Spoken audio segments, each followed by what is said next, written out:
juventud peruana. El presidente del Consejo Dominguino es el profesor Danilo de la Cruz Moreno.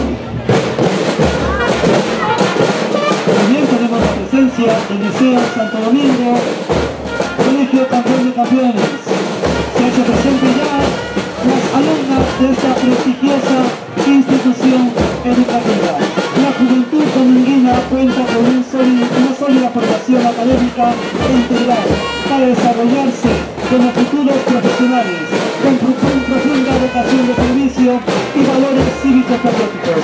Ahí van los dominguinos, líderes, dejando siempre en alto el nombre del distrito de Comas, guiado por su santo patrón, Domingo de Guzmán. Fuertes los aplausos para la institución educativa privada, Liceo Santo Domingo de Comas.